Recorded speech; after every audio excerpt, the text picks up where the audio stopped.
Welcome back to Crossroads. Police in Charlottesville, Virginia are preparing for what's being described as the largest hate gathering of its kind in the United States. This is video of the same event from July when members of the Ku Klux Klan gathered to protest the removal of a statue of Confederate General Robert E. Lee.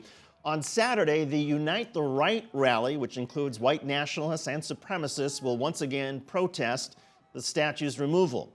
Residents are very worried about possible violence. And joining us to discuss this upcoming rally is Brian Levin, director of the Center for the Study of Hate and Extremism at California State University, San Bernardino. Brian, thanks for being with us. And Brian, why does the removal of Confederate-era statues spark such outrage?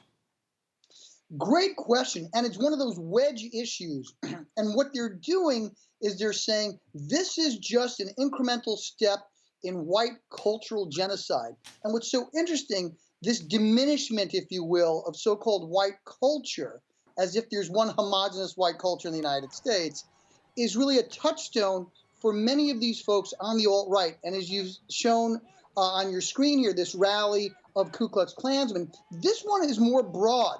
And what you'll see are people who are hardened bigots, including anti-Semites, but then some what we might call diet bigots. So you'll see a combination with some of these people toning down the use of Nazi symbology or white supremacist symbology, but instead saying we're protesting the diminishment of white culture. Either way, it's just the modern manifestation of bigotry. And it's something that we haven't seen in some time to this magnitude. They're really a socio-political movement now. Brian, is the political atmosphere perhaps contributing in some way to this, given a lot of people feel aggrieved by immigration, by threats to security, and perhaps feel that their president, the President of the United States, is being stymied by a progressive liberal agenda?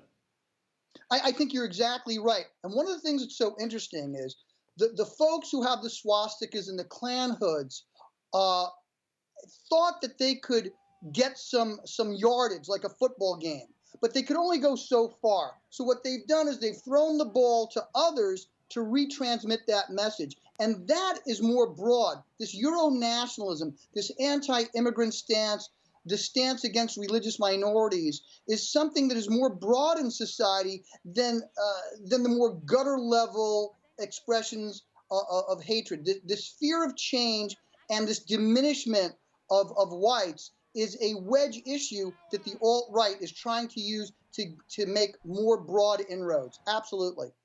Brian, very quickly, do you support their right, though, to express their discontentment with this via a rally? I 100% support the right of anyone to express any socio-political viewpoint that does not constitute a threat. Indeed, the United States Constitution, according to Supreme Court cases, has decided that it does. That being said, I abhor their ideology, but I vigorously support their right to peacefully assemble and put out their horrendous retrograde socio-political bigotry. All right, thank you so much, Brian Levin, director of the Center for the Study of Hate and Extremism. We appreciate it.